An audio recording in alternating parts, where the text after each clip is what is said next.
1971चं युद्ध झालं, 72ला इंदिराजी प्रचंड मताने जिंकून आले. 353 जागा वगैरे मिळाल्या. 408च त्यावेळेस असायचे, 508 पैकी 353 जागा मिळाल्या. पण त्यांच्या विरुद्ध लढलेले जे राजनारायण होते यांनी स्वर्गीय श्रीमती इंदिराजींच्या इलेक्शनला चॅलेंज केलं आणि त्यांनी इलेक्टोरल करप्शन याच्यामध्ये झालेलं आहे. सरकारी अधिकाऱ्यांना निवडणूक प्रमुख बनवलेला आहे, सरकारी मशिनरी वापरलेली आहे, अशा विविध गोष्टींचा त्या ठिकाणी उल्लेख केला आणि हायकोर्टामध्ये ती केस चालली.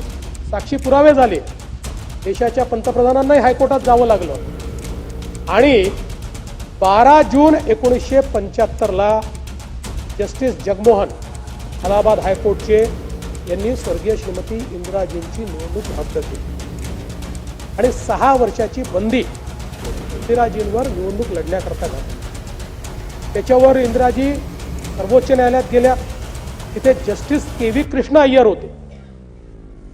त्यांनी 12च दिवसांनी 14 जूनला निकाल दिला आणि त्याच्यामध्ये सांगितलं की अलाहाबाद हायकोर्टाचा निकाल प्रथम दर्शनी आम्हाला योग्य वाटतो, त्यामुळे आम्ही त्याच्यावर स्टे करणार नाही, पण अंतिम निर्णय होतपर्यंत इंदिराजी सभागृहाच्या सदस्य राहतील, पदवतच प्रधानमंत्री राहतील, पण सभागृहाच्या वोटिंगमध्ये किंवा कामकाजात त्यांना सहभागी होता येणार. अशा प्रकारचा त्यांनी निकाल दिला. हा निकाल कधी दिला?